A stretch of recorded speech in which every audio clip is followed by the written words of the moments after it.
au Seigneur. Bien-aimés dans le Seigneur, vous êtes heureux là où vous êtes pour suivre la parole de Dieu. Cette parole qui a créé l'univers et cette parole qui crée encore aujourd'hui. Cette parole qui est la nourriture. L'homme ne vivra pas de pain seulement, mais de toute parole qui sort de la bouche de Dieu. Et vous savez que pour libérer les nations, c'est que le thème que Dieu nous a mis à cœur pour en parler toute cette année. Tu as besoin non seulement d'être élevé par le Seigneur et être assis à la droite du Père en Christ, mais tu as besoin d'une puissance, l'onction du Saint-Esprit. Depuis un temps, nous posons la question, l'onction, pourquoi faire? Quel est le but de l'onction? Un message très intéressant. Mais quand vous allez suivre le message que vous allez suivre maintenant, vous comprendrez que sous l'onction, vous allez accéder à une année de grâce. Donc c'est quoi une année de grâce? Suivez, vous allez jubiler. Et nous allons en reparler dans la suite. Déploie-toi devant le Seigneur. Le temps d'adoration, c'est le temps où tu ne penses à rien d'autre qu'à lui seul. Tu le contemples. Et l'Esprit t'inspire des mots et des paroles à la louange de ce Dieu-là. Ne t'occupe pas de ses besoins, ne t'occupe pas de tes besoins, ne t'occupe pas des choses à lui demander, mais viens seulement le contempler, l'admirer, l'adorer. C'est le moment où tu dois monter jusqu'en sa présence et laisser l'Esprit de Dieu t'envahir et te faire monter plus haut pour être à mesure de l'entendre. Quand tu adores, tu es transformé dans la même image. Parle à Dieu, parle à Dieu. Ne taris pas de mots, ne taris pas de paroles. Adore le roi des rois. Et il est là, il voit, il regarde. Merci Jésus. Merci Jésus. Ensemble,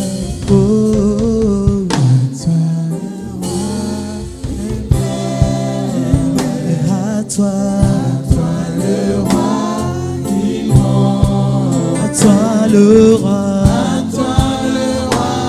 invisible, à toi le seul, à toi Dieu, le seul, oh, à toi le roi éternel, à toi le roi vivant, à toi le roi invisible, à toi Dieu seul, à toi Dieu seul.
Emmanuel est parmi son peuple, acclame-le bien maintenant pour l'accueillir.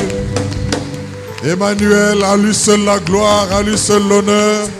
Y a-t-il quelqu'un qui peut pousser un cri de joie parce qu'il est en présence d'Emmanuel? Oh,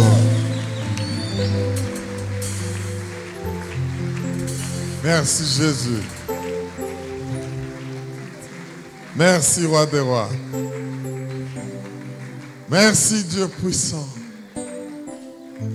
Nous t'aimons notre Dieu. Toi notre Roi.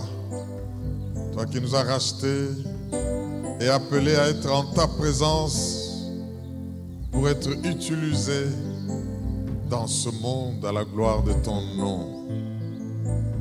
Prends plaisir, Seigneur, en ce culte et à notre adoration. Et merci de faire du bien à ton peuple que nous sommes. Parce que nous savons qu'en ta présence, il y a d'abondantes joies. Et ces abondantes joies viennent du fait que tu nous fais du bien. Nul ne va rentrer avec son problème. Ta parole vient nous éclairer. Ta parole vient nous nourrir parce qu'elle est un repas dont nous avons besoin. Fais du bien encore une fois, Seigneur. Que les malades soient guéris pendant ce temps. Que chacun de ceux qui ont des problèmes, des questions sans réponse et même des dilemmes reçoivent la révélation qui vient de toi et les instructions pour avancer dans la victoire. Oh, nous avons faim, soif et nous t'attendons au nom de Jésus. Amen. Amen. Si tu dis bien Amen, tu acclames le roi. Merci. Exagère un peu pendant que tu acclames parce que Dieu est bon. Dieu est bon, Dieu est bon, Dieu est bon. Alléluia. Que Dieu vous bénisse. Bien-aimés, veuillez vous asseoir dans la présence du Seigneur. Nous passons des moments merveilleux avec notre Dieu, qui est le Dieu bon et bienfaisant. Si quelque chose de mal t'arrive, ne t'imagine pas que ça peut venir de Dieu parce que Dieu n'est pas malfaisant. Amen. Oh, mais que cette gloire et cette grâce soient au milieu de vous. Bien-aimés, nous sommes heureux de partager la parole de Dieu ensemble. Et notre prière, c'est que cette parole ne rentre pas à celui qui l'envoie, le Seigneur, sans effet, sans produire les résultats pour lesquels elle est envoyée. Toute cette année, vous le savez, nous avons le thème même de la vision des ministères chrétiens Logos Rema, que le Seigneur a voulu que nous puissions tourner et retourner pour nous préparer à la base, de sorte qu'une fois éclairés, instruits, les résultats ne se fassent pas attendre dans la société. Libération des nations. Quand nous regardons le Seigneur Jésus lui-même qui est venu dans le monde ici, il est venu pour libérer. Il est celui que Dieu a promis quand il a consacré et établi l'inimitié entre Satan, le serpent, au jardin d'Éden, et la femme et sa postérité. Une promesse a été faite.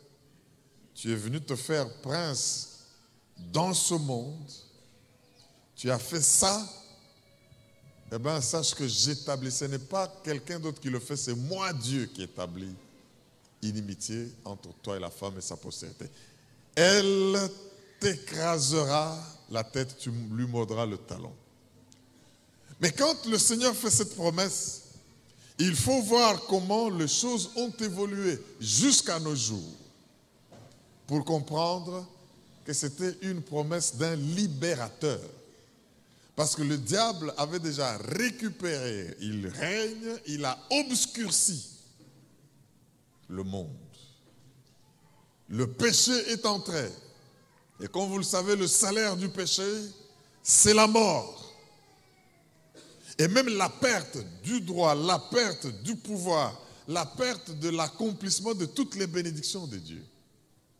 Donc cette promesse était messianique. Et quand on dit messianique, bon, les gens se confondent avec le mot. Je peux dire que cette promesse était christique. Le Christ, le Messie. C'est-à-dire que cette promesse était une promesse de celui qui est loin et qui vient pour libérer, pour restaurer ce que le diable a détruit. Les temps sont passés, beaucoup de choses se sont produites comme type et image de ce que Dieu a promis.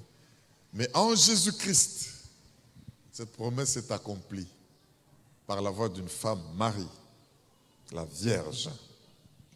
Et le Seigneur est venu, bien-aimé, avec cette mission. Dieu a voulu que ce mois, pour que nous puissions comprendre comment la libération de nations peut s'opérer, nous devons savoir qu'en plus de tout ce que nous avons vu depuis le début de l'année jusqu'à ce jour, que sans onction de libération, vous ne pouvez rien faire. Parce que toutes ces personnes, hommes et femmes que nous voulons affranchir, ont un maître. Ont celui qui les a asservis. Ce mois est important parce que non seulement nous avons célébré la Pentecôte, mais c'est aussi le mois où nous allons célébrer l'indépendance de notre nation, la RDC. Quand vous regardez, j'aimerais que ceux qui ne l'ont pas fait le fassent. Vous devez comprendre les colonisations africaines par les puissances étrangères. Toutes ces réunions de Berlin, 1885, où les grandes puissances se mettent pour se faire des lopins de terre, s'asservir de peuples en Afrique pour leurs intérêts.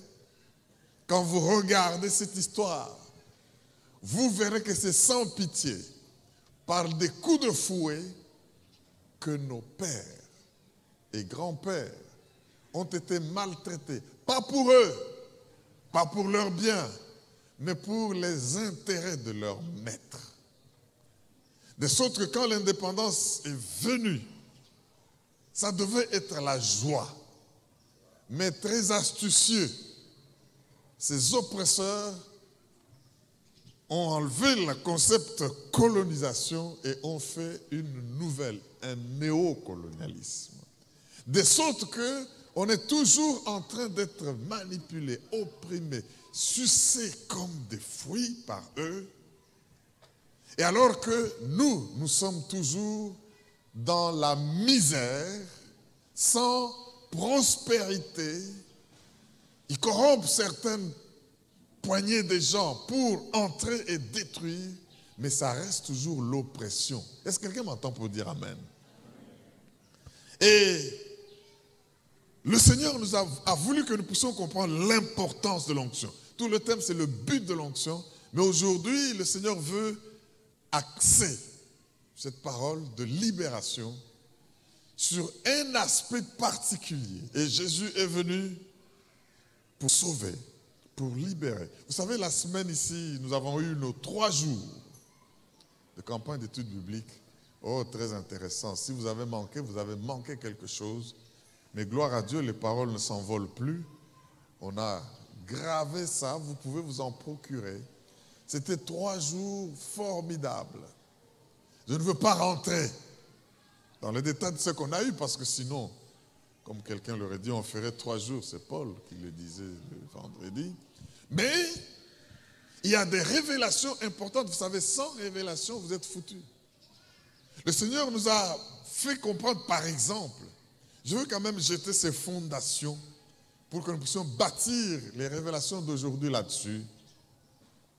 Le Seigneur nous a montré que quand l'onction vient, parce que les grands textes, nous avons pris Ésaïe 61, nous avons pris Acte 26 où Paul se présente, nous avons pris bien d'autres textes. Et nous avons vu comment les héros sont tombés. Et la réponse, c'est que l'huile a cessé de les oindre. Et nous nous sommes interdits par l'aide du Seigneur de faire tout ce qui peut empêcher l'huile de nous oindre. Parce que nous ne remportons pas de victoire par nos biceps ou par notre savoir-faire, mais c'est l'huile qui coule sur nous. L'ennemi ne le voit pas, l'ennemi ne le comprend pas, qui nous fait remporter des victoires pour sauver ceux qui sont dans la captivité, dans l'oppression du diable. Le Seigneur nous a montré par exemple qu'il y a trois caractéristiques d'un libérateur qui a un leadership de l'onction du Saint-Esprit. Premièrement, Dieu, par la puissance du Saint-Esprit, lui donne le charisme. Une sorte de magnétisme, de sorte qu'il devient irrésistible quand il opère. Et les hommes peuvent dire comme à la Pentecôte, « Hommes frères, que ferions-nous » Eux qui les menaçaient, eux qui les avaient obligés de s'enfermer par peur de les tuer, maintenant sous ce charisme, sous cette onction, ils tremblent et veulent désirer leur Dieu. Alléluia. Non seulement qu'il a le charisme, mais il est cette personne-là qui a le caractère de Dieu.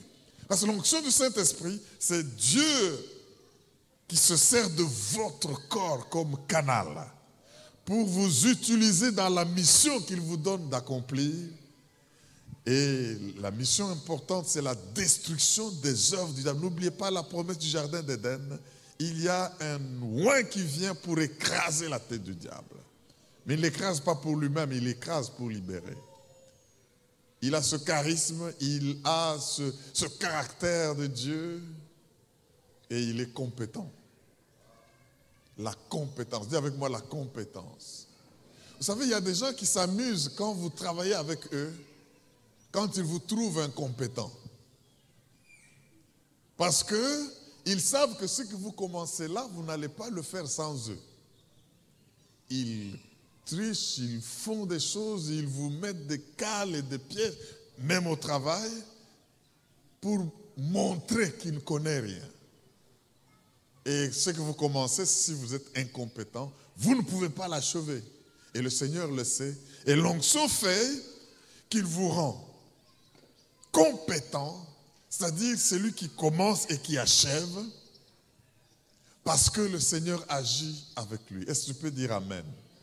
Et non seulement compétent, mais aussi il a la conviction. C'est quelqu'un qui agit par conviction. Vous savez, le péché, la Bible dit, c'est lui qui fait quelque chose sans en avoir la conviction.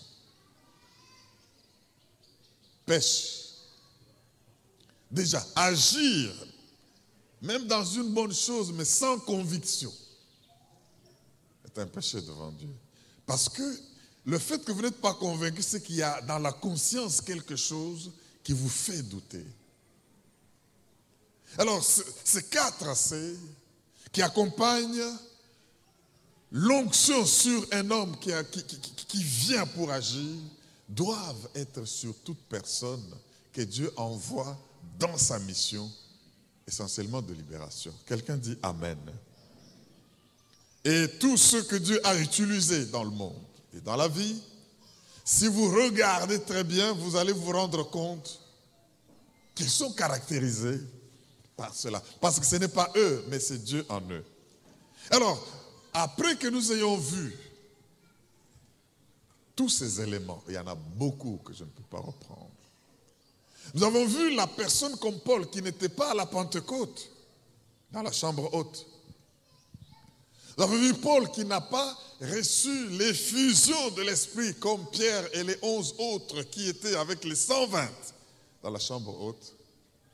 Mais quand le Seigneur le choisit pour l'utiliser toujours dans la libération, nous avons relevé avec l'Esprit de Dieu les différents éléments. Acte 26, lisez verset 12 jusqu'à 18, vous allez vous rendre compte de ce qui se passe. C'est Paul qui est en train de dire ce qui se passait quand il allait sur le chemin de Damas pour aller prendre pieds et mains, liés, persécuter, emprisonner tous les enfants de Dieu. Jésus lui apparaît, il dit qu'il y a une lumière plus blanche même que celle du soleil qui lui est apparue et lui et tous ses compagnons sont tombés.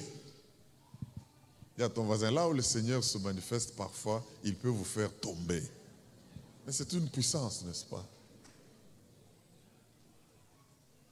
il apparaît, il dit, Paul, Paul, Saul, Saul, Saul, pourquoi me persécutes-tu?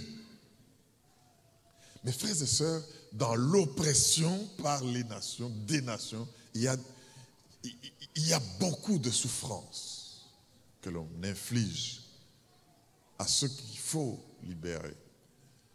Le Seigneur lui répond, c'est moi Jésus. Alléluia. Alors il lui dit, tiens-toi debout. Réveille, il le réveille. Il lui donne une vision et lui parle. La personne qui est sous l'onction, c'est une personne sous réveil. Dieu ne se sert pas des gens endormis. Il vous réveille d'abord. Il vous tire un peu par un choc, comme un électrochoc pour vous activer. Tiens-toi sur tes pieds. Il se tient debout. Et Jésus lui dit dans cette vision, Paul, je t'ai choisi du milieu de ton peuple et des païens vers qui je t'envoie et pour qui je te fais ministre et propagateur de la parole de Dieu. Et pour faire quoi? Le Seigneur lui dit, je t'apparais et je t'apparaîtrai pour d'autres choses. Tu devras aller, et il lui cite 5 choses que je veux nous rappeler ici. Vous allez éclairer les païens, les nations. Ça veut dire, parce que si notre évangile est voilé, c'est pour ceux qui ont leur intelligence obscurcie. Et le diable ne veut pas qu'ils comprennent. Vous allez éclairer, vous allez au fait apporter la révélation. Nous parlons de la lumière, nous sommes lumière du monde. Nous parlons de Réma. N'oubliez pas que tout ce pourquoi Dieu veut que tu vives heureux, il a déjà créé autour de toi, ça c'est la loi du Réma. Je ne me fatigue pas de vous la rappeler. Ce qu'il vous faut, c'est de vous ouvrir les yeux afin que vous puissiez le voir. Vos partenaires d'affaires, vos partenaires de ministère, vos partenaires de mariage, tout ce dont vous avez besoin est déjà créé autour de toi. Nous avons ajouté un corollaire en semaine à cette loi. C'est que tout ce qui n'est pas reconnu, c'est-à-dire tout ce dont on n'a pas la révélation, n'est pas célébré. Et tout ce qui n'est pas célébré n'est pas gratifié. Et ce qui n'est pas gratifié finit par vous quitter. Nous avons besoin, bien-aimés, de découvrir les dons que Dieu a placés en nous, ou en nous en tant qu'individus, ou autour de nous. Dieu place toujours. Alors maintenant, quand on vous opprime, c'est pour cela que celui qui vous lie et qui vous oppresse vous met dans ce qu'on appelle l'obscurantisme. Et alors, quand vous venez avec la mission de libérer, vous commencez par éclairer. Et il dit à Paul, secondement, deuxièmement, vous allez faire passer les gens des ténèbres à la lumière. Ça fait partie de l'action pour libérer. Troisièmement, vous allez délivrer les gens de la puissance de Satan pour Dieu. Parce qu'en fait, ça va de pair et c'est lié, ça se tient, mes frères et sœurs. Quand vous êtes dans l'obscurité, c'est comme ce peuple qui est dans l'ombre, la vallée de l'ombre de la mort. Il n'espère plus. Il ne sait pas qu'est-ce que Dieu a fait pour lui. Il ne sait pas qu'est-ce qui lui appartient, dont il peut jouir. C'est le monde des ténèbres, c'est le monde de Satan, c'est le monde des magies, des magiciens, des occultistes. C'est le monde des destructeurs, c'est le monde des démons. Et ils oppriment. C'est pour cela que le Seigneur dit, il est temps que les dominations, les principautés, en fait, toutes les forces des ténèbres, sachent aujourd'hui, c'est Exode 3, verset 10 qui nous le dit, par l'Église, la sagesse infiniment variée de Dieu. Ces principautés, ces esprits, mes frères et sœurs, nous ne luttons pas contre la chair et le sang, mais nous luttons contre les esprits méchants qui sont dans les cieux. Mais ces esprits-là se servent des hommes haut placés, en famille, dans la société, partout, qui ont un pouvoir. C'est pourquoi le Seigneur lui-même, pour libérer, il élève d'abord. Il élève et vous met à la droite de Dieu en Jésus-Christ. Il nous a ressuscités ensemble avec lui. Et il nous donne le pouvoir pour être au-dessus de tous les noms qui se peuvent nommer dans les cieux et sur la terre.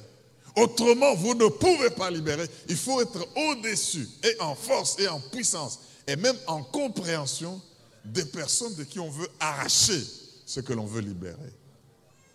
Et alors, le Seigneur dit à Paul, non seulement de la puissance des ténèbres, mais aussi du pardon du péché, que ce peuple-là soit pardonné. Pourquoi? Parce que le salaire du péché, c'est la mort, et sans effusion de sang, il n'y a pas de pardon de péché. Jésus a répandu son sang. Mais le diable, qui est le singeur, il fait de même, il fait couler du sang, il fait tuer, il entre dans des hommes pour faire couler ce sang en leur promettant des choses, de position, de protection. Mais bien aimés frères et sœurs, quand nous regardons cela, le Seigneur dit à Paul, il faut aussi que ceux que vous libérez ne soient plus sous la culpabilité de leur passé ou de ce qu'ils ont fait avec le diable. Mais, une fois pardonnés, cinquièmement, que tu puisses les faire accéder à l'héritage avec les sanctifiés. Alors maintenant, nous nous demandons l'onction, quel est son but? En plus de toutes ces raisons, j'aimerais que vous puissiez voir comment le Seigneur Jésus-Christ décline son ordre des missions. Quand il est venu dans ce monde, toute la semaine, nous avons lu Ésaïe 61, les versets 1 à 3. Et nous avons vu plus d'éléments qui sont là comme but de l'onction, comme c'est que celui qui oint, donc celui qui vient libérer, doit lui-même jouir et qu'il doit apporter à ceux qu'il va libérer. Ça, c'est très important. Mais il y a un aspect sur lequel l'Esprit nous a attardé aujourd'hui, que nous allons partager ensemble, lisez avec moi dans Luc, chapitre 4, le verset 18 et 19. Luc 4. Ésaïe parlait en prophétisant, Jésus est venu pour l'accomplissement de ce qui était prévu. Oh mon Dieu, j'aime cette parole. Luc chapitre 4, 18 à 19. Celui qui a trouvé dit Alléluia.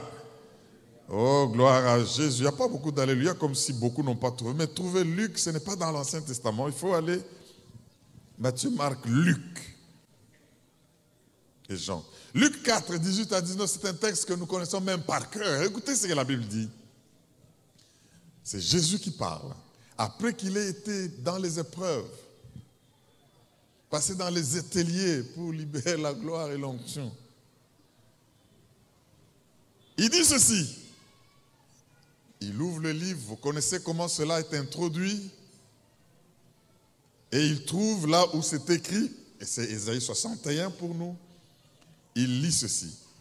L'Esprit du Seigneur est sur moi, parce qu'il m'a oint. Donc il parle déjà de l'onction. Il m'a oint pour annoncer une bonne nouvelle aux pauvres. Quand tu annonces une bonne nouvelle aux pauvres, c'est pour laisser la place à la richesse. Sinon, ce n'est pas une bonne nouvelle. Si ça vient et que vous êtes toujours pauvre, c'est que ce n'est pas une bonne nouvelle pour vous. C'est que votre pauvreté est terminée, voilà la bonne nouvelle. Il m'a envoyé pour guérir ceux qui ont le cœur brisé. Ça veut dire, après ça, vous ne devez plus avoir le cœur brisé. Pour proclamer, il y a des choses qu'on doit proclamer, donc déclarer, décréter. Pour proclamer aux captifs la délivrance. Après cette proclamation, ils ne doivent plus rester dans la captivité. C'est ça la libération.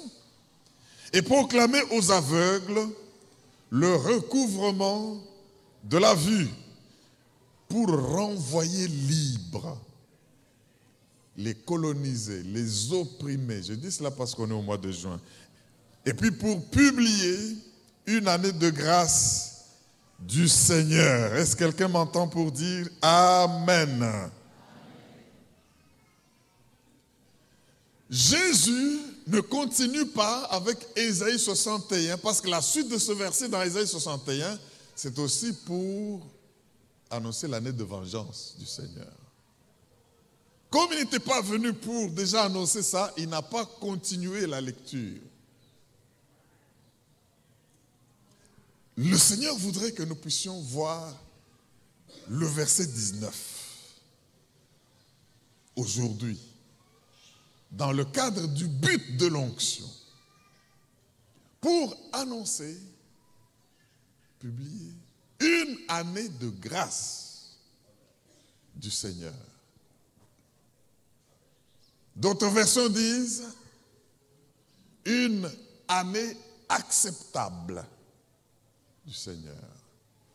Donc le sujet de mon message aujourd'hui, frères et sœurs, c'est l'onction pour publier une année de grâce du Seigneur. Quand vous allez comprendre, vous allez acclamer comme le pasteur Alex. L'année de grâce, écoutez ça, l'année de grâce, c'est en fait l'année du jubilé.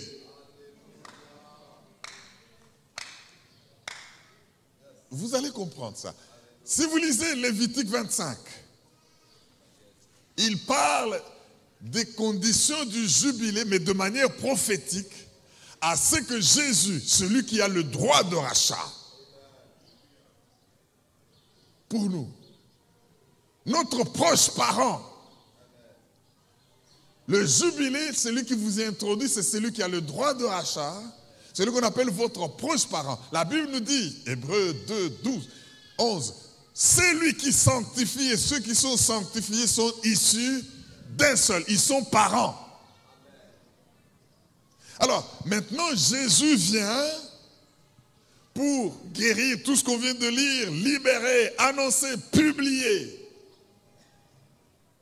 Mais il dit à la fin, il s'arrête pour publier une année de grâce. C'est-à-dire, en d'autres termes, dans la version Chibadi Badi. Ne souriez pas, c'est une version qui sortira.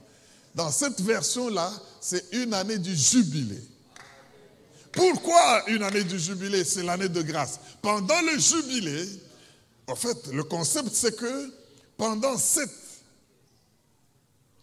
sabbats d'année, c'est-à-dire 7 semaines d'année, cette fois, c'est 49 ans. La 50e année, c'est l'année du jubilé.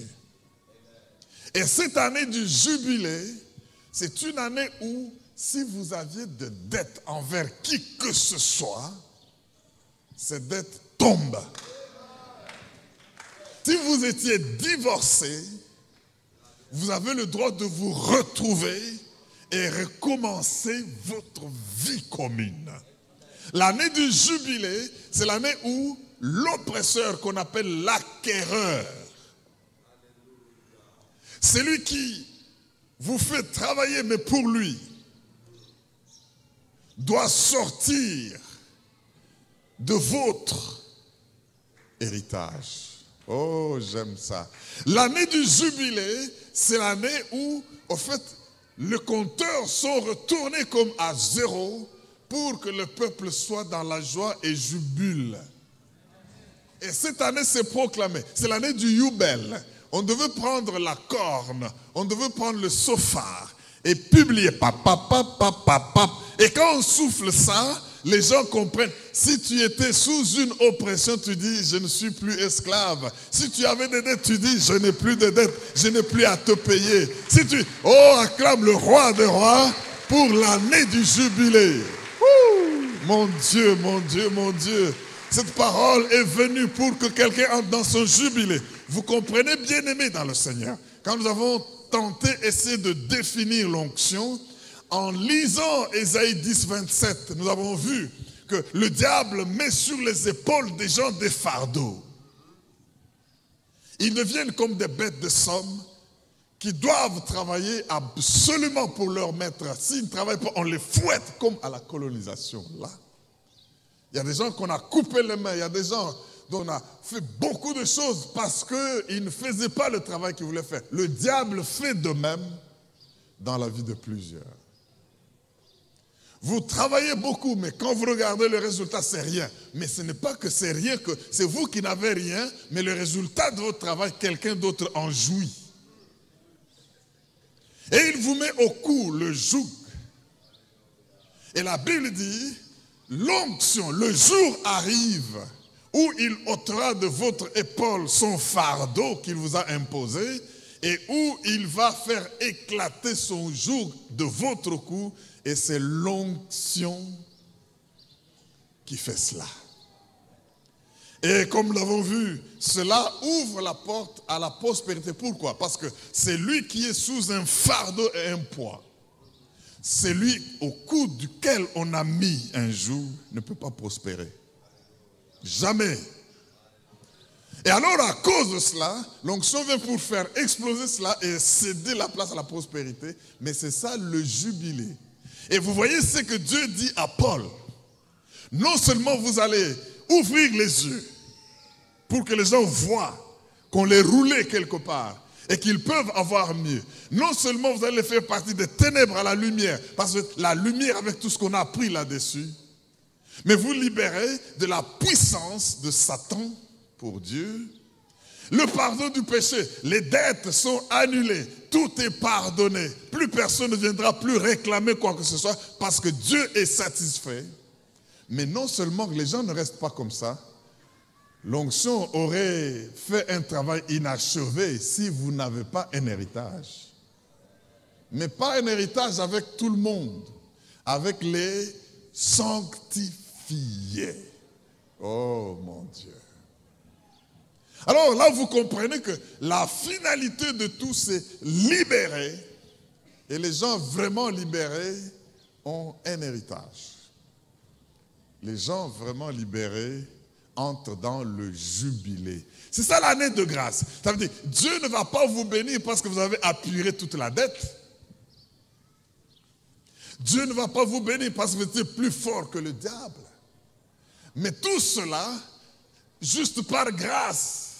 Parce que il y a quelqu'un qui a déjà payé le prix, Jésus. Prenez 30 secondes d'acclamer Jésus le Christ. Il a fait beaucoup de bonnes choses. Jésus. Alléluia. Jésus.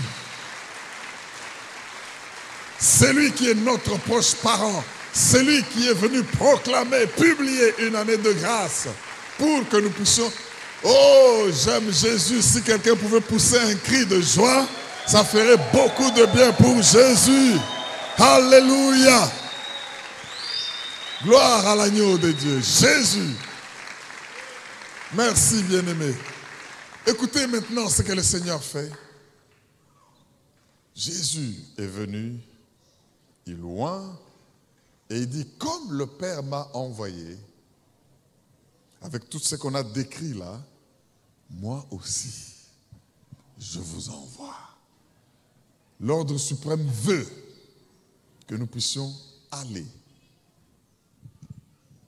libérer. Au fait, faire de toutes, sans exception, les nations les disciples. Les baptisant au nom du Père, du Fils et du Saint-Esprit. Et il promet, il dit, je suis avec vous. Donc, le travail que nous faisons doit comprendre tout ce que je viens d'énumérer et de rappeler là-bas. Autrement, vous ne libérez pas parce que vous avez des problèmes.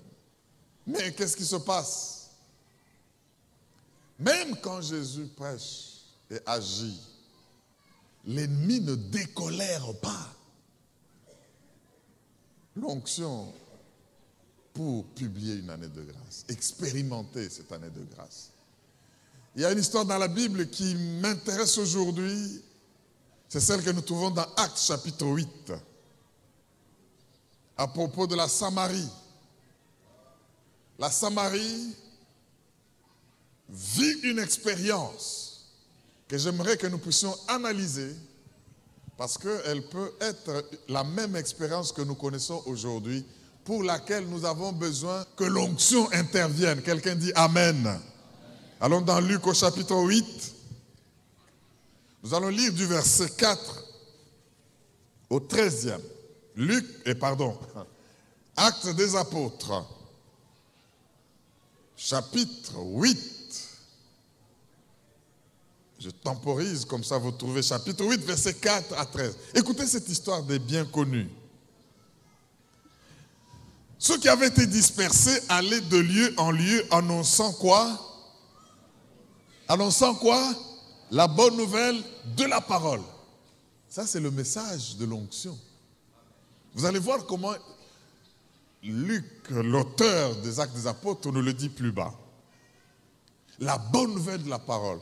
C'est-à-dire, il reprend tout ce qu'on a vu dans Luc 4, là, parce que c'est Luc qui a écrit ça aussi. Il m'a oint pour. Eh bien, tous ceux qui étaient dispersés allaient annoncer qu'il y a quelqu'un qui est oint pour que chacun de sa situation, il se sente libéré. Mais la finalité, c'est d'accéder au jubilé à l'année de grâce. Ouh. Verset 5. Philippe, étant descendu dans la ville de Samarie, il prêcha le Christ. Mais quand on dit seulement le Christ, on croit, pour ceux qui ont connu des noms authentiques, on croit que c'est son nom authentique. Non. C'est une désignation pour exprimer ce qu'il est. Il prêcha en levant Christ, loin, et son onction. Celui qui était promis pour faire accéder les gens à leur héritage avec les sanctifiés. Celui qui a été oint pour guérir le cœur brisé, sortir ceux qui étaient sous l'emprise. Celui qui a été oint pour annoncer une année de grâce. Celui qui a été oint pour proclamer le pardon en son nom. Le seul nom qui existe et qui peut sauver dans ce monde, qui a été donné aux hommes, c'est le nom de Jésus. Alors, il prêcha le Christ. Si vous vous arrêtez là pour comprendre, Philippe prêchait le Christ. Il prêchait quoi? Il y a quelqu'un qui est oint, qui a eu la mission de vous introduire dans le jubilé, de vous délivrer. Mais écoutez le fait qu'il prêchait le Christ, écoutez la suite, verset 6. Les foules toutes entières étaient attentives à ce que disait Philippe. Au fait, sur le Christ qu'il prêchait, lorsqu'elles apprirent et virent les miracles qu'il faisait. Tous les miracles là que la prédication de l'évangile fait, c'est pour finalement que les gens soient captivés à notre message, mais l'objectif c'est qu'ils entrent dans leur héritage. Quelqu'un entend et dit Amen.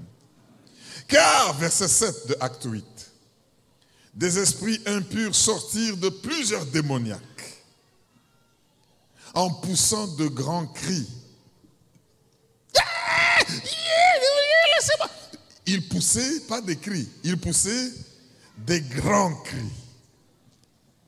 Et beaucoup de paralytiques et de boiteux furent guéris.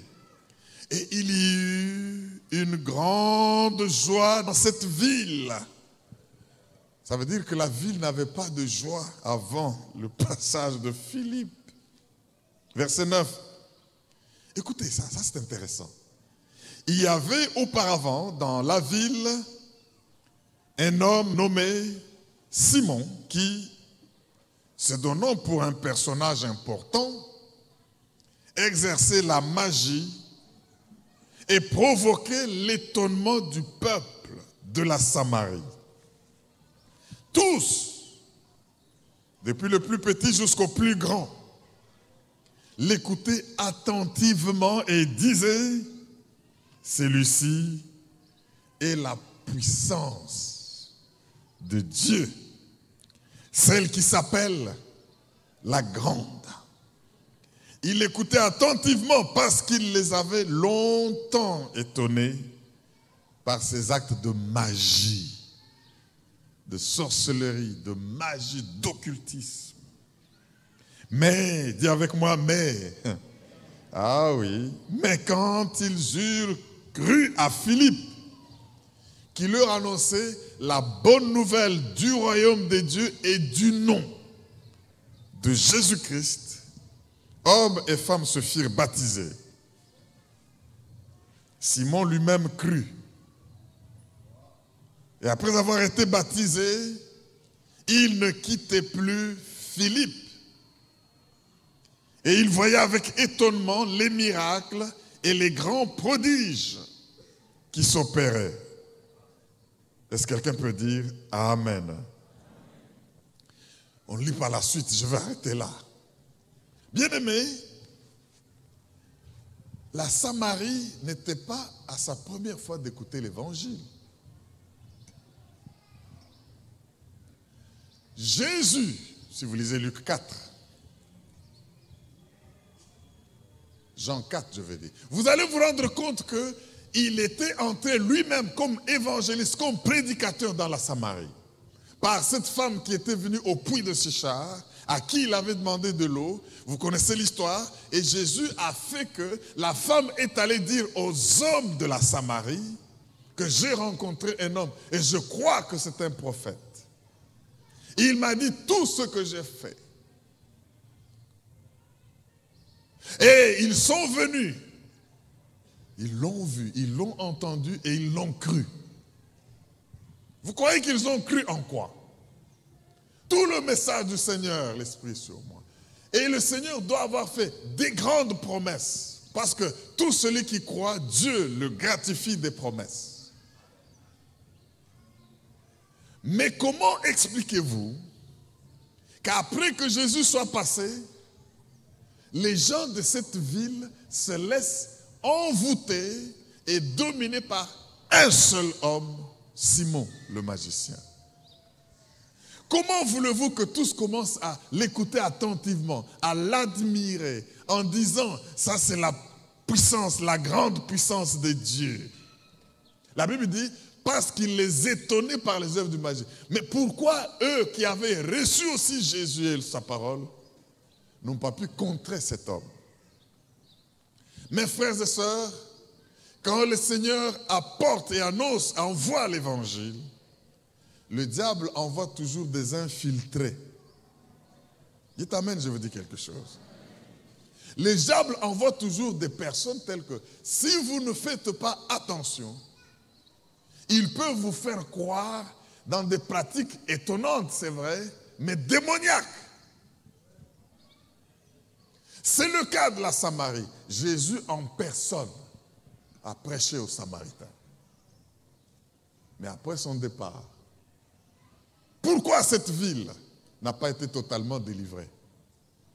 Ça, c'est une question à laquelle nous devons avoir de réponses.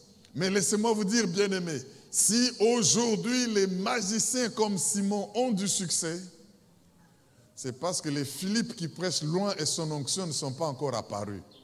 Ouh, alléluia!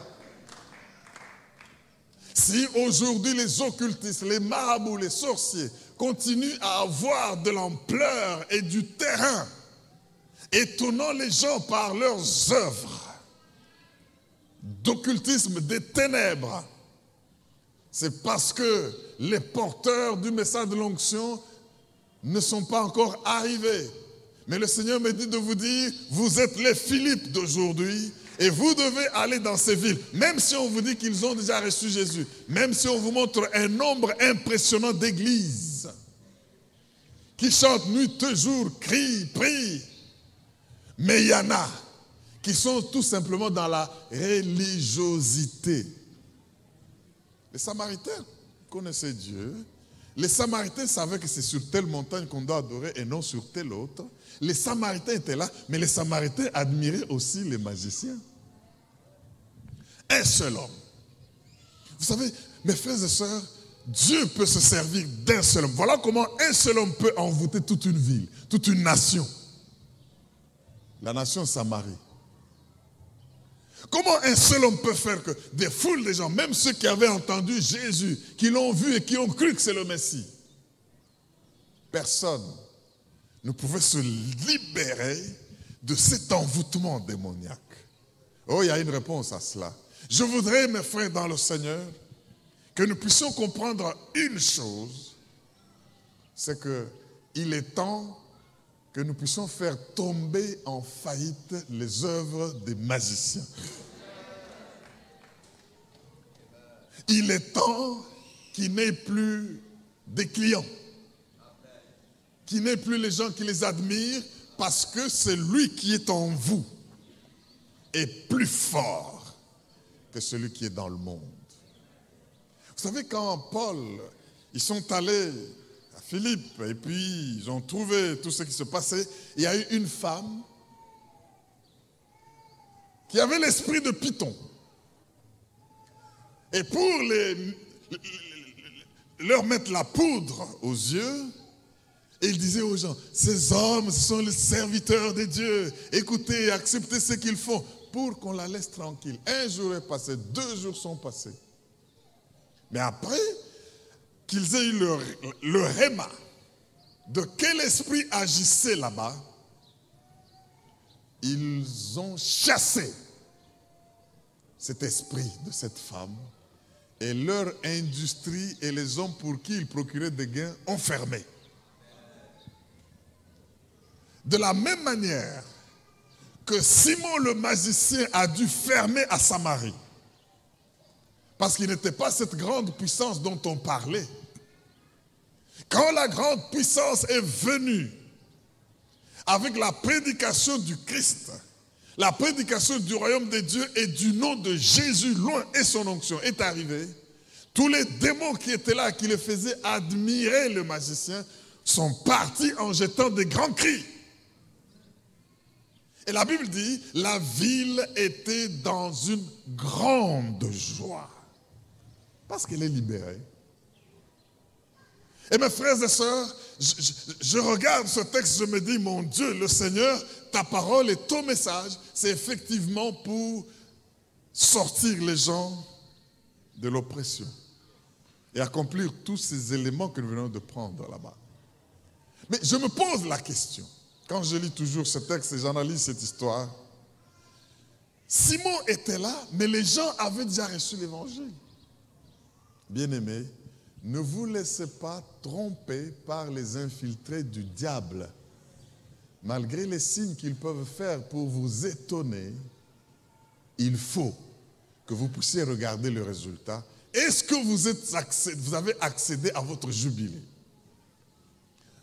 Vous savez, je regarde l'histoire de Jésus qui dit à ses disciples, allons de l'autre bord, Marc 5. Et là, il y a un homme, j'aimerais dégager là un grand principe dans la libération des nations. La Samarie avait des gens qui avaient reçu de Jésus, mais la Samarie en tant que nation était sous l'envoûtement. Oh, dites amen, vous allez comprendre où est-ce que nous sommes en train d'arriver. La Samarie en tant que nation était sous l'envoûtement. Et regardez, quand Jésus dit aux disciples, allons vers l'autre bord. Jésus savait qu'il y avait quelqu'un là possédé. Celui-là qu'on appelle le démoniaque de Garadéga, qui avait des légions de démons en lui et qui vivait dans les cimetières.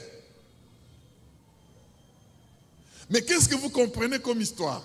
Vous allez vous rendre compte que le fait que Jésus a dit d'aller dans cette direction pour libérer ce possédé, que les chaînes ne pouvaient pas tenir, qui avait quitté sa maison, qui avait quitté les siens, sa famille, et qui vivait maintenant dans les cimetières. Vous savez, il y a des gens vivants, mais qui ne vivent pas parmi les vivants, mais qui vivent parmi les morts. Et cet homme va dans les cimetières. Il y a des gens comme ça, mes frères et sœurs, il vit, mais il est parmi ceux qui ne vivent pas. Ça c'est bon. Et qu'est-ce qui se passe? La Bible dit, un vent, un tourbillon est venu quand les disciples étaient dans la barque, au point qu'ils ont eu peur.